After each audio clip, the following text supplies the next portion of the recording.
Nerdbox.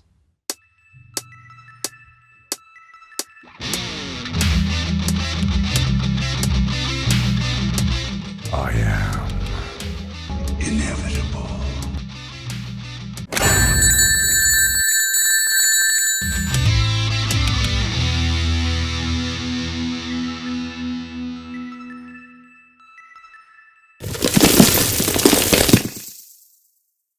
All right, are we satisfied? Do we want honorable mentions?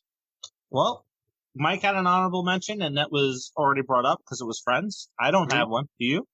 I have one that I only just thought of, but I want you to go with one more too. Oh, you go, Mike. You go. No, go ahead. Go. I've already done mine with Friends. Go with me on this one. Because it's already kind of happened, I think. Scrubs, I think, genuinely. Really? They play. Think about it. Think about where Scrubs is right now. If it is, I don't really watch a lot of network TV. But isn't Scrubs basically only played on Comedy Central? And don't they only really play like maybe season 1, half of season 2, and then season 10? Like they love that episode where JD is walking down the hallway saying goodbye to everybody. And then they go right back to the beginning again. I watch Scrubs on Hulu, whatever it is right now. Like we'll binge watch. We'll binge watch that and 30 Rock all the time because the two shows are they're borderline perfect. Yeah. But again, that's another one of those shows that like nobody cared about anybody or what their background was or whatever, what they looked like, anything. Everyone was just a punchline. Everybody was a punchline. And I think it's sort of starting to get like whittled down a little bit. And the common denominator in a way between shows like that and maybe even a show like All in the Family, which I know is a weird comparison, but it's that it puts everyone on a sort of a level playing field. Seinfeld was another one too that I mentioned earlier. Everyone's kind of the same. My theme has been everyone's a piece of crap, whatever. I just like to see Mike smile whenever I say that. But like the point is though, is like it almost gets that show could be an important show because the two main characters that are best friends are a black guy and a white guy, and they dress it, and it is, and it's so big. PG-ish to PG-13-ish in terms of topic matter. It doesn't get too gratuitous, but it's there a little bit. He's a little adult. But it's like, it could be such a happy show that everyone could watch in syndication all the time. And, it could be a show kind of for everybody. Yet, for some reason, we just kind of like put it back here and throw it behind the shelf a little bit. Mm-hmm. Why? Doesn't make any sense. Other than your stuff. That's not my stuff. I don't want your stuff. I want my stuff. So we're going to ignore this show that could really do some good if it was on all the time. Yeah. And it makes people feel good. It's a funny show. So if you wonder why it's not. Think about it. Think about it. It's almost like it's too, not good in the sense that, like, you can not like the writing. That's fine. But it's too good of a show. Like, it is such an innocent show. JD is an innocent character.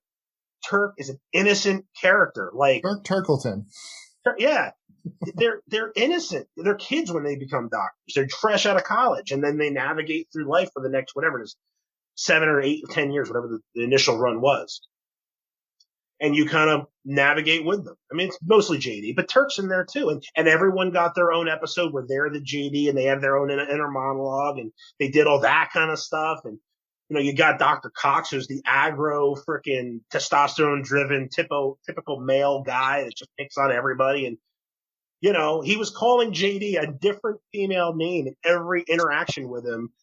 It's such a good, they address the fact that the Todd probably is gay. Yep. Because you remember that? Like they joked about overcompensating. He was overcompensating, exactly. Like all that kind of stuff. All these things they kind of did it was head on, but it was subtle at the same time. And it was just like, but it gets hidden.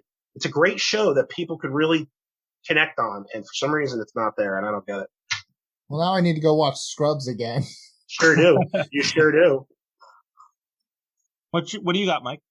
My other one, again, more of the personalities than the actual show itself. And I know it's not a good show for some people. Pawn Stars. I just don't like Rick and like Chumley. I just see them I see Chumley probably getting into stupid stuff because I think he already did.